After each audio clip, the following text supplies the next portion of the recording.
Hey guys, good morning. Happy Monday. Happy November. I just wanted to make a quick video about unschooling and you know what? This could probably go for parenting in general, but I'm gonna point out unschooling since with unschooling you spend a ton of time with your child. Um, you know what I mean?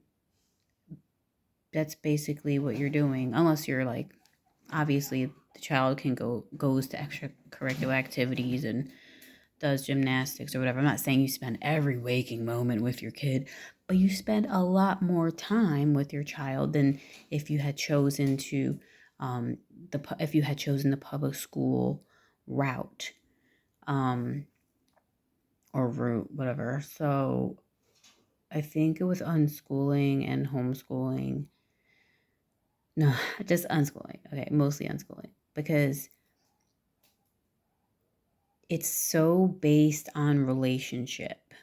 For unschooling, the I feel like the main focus is relationship. And I think that if you want to learn about the principles of unschooling, that it's also going to lead you down the road of trying to become a healthier person emotionally yourself.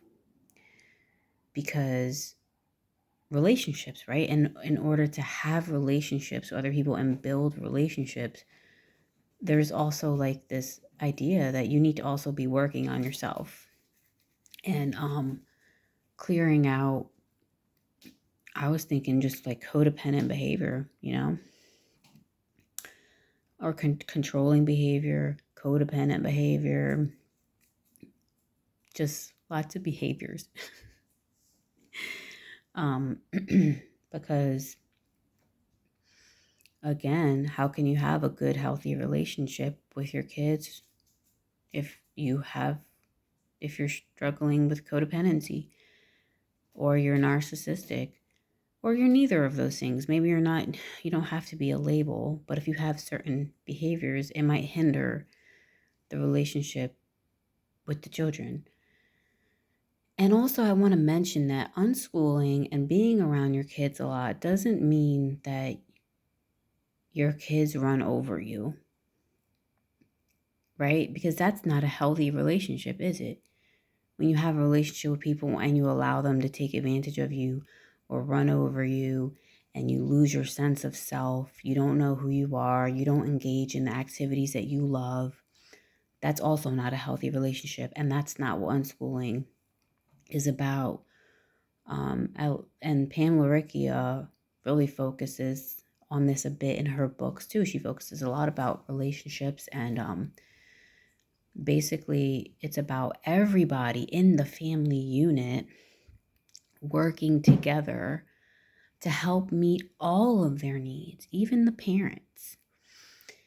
It's not like the parent doesn't matter all of a sudden and the kids get to rule and say what goes. That's not what it is at all. It's everyone working together and having communication and discussions, you know?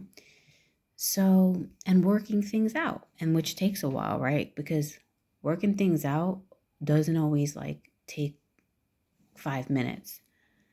When you have conflict or these people some kids want to do this, some kids want to do that, blah, blah, blah. It takes patience and time. And it doesn't take everything happening super fast. So that's the thing. I really just feel like I wanted to make a video just to make clear that unschooling doesn't mean the kids rule and the parent doesn't matter and the parent's needs doesn't matter and anything the kids want, the kids get. That is not what it means.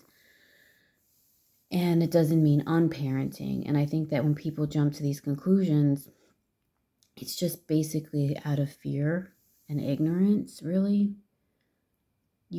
If you want to learn about something or a way of thinking and you're curious about it, you have to dive into it. And it's just like if you don't want to dive into it, then don't make assumptions. You know what I'm saying? Like what I'm trying to say is sometimes there's no way to understand something unless you surrender to it and give yourself to it and swim in it. and read about it and immerse yourself inside of it, right? Just like a culture. Yeah, sure, you can try to understand somebody's culture from the outside, but what do they say? You understand a culture best and learn about it when you immerse yourself within it and experience it and go through it. That's where you really learn. All right, that's all I wanted to say. Have a wonderful Monday.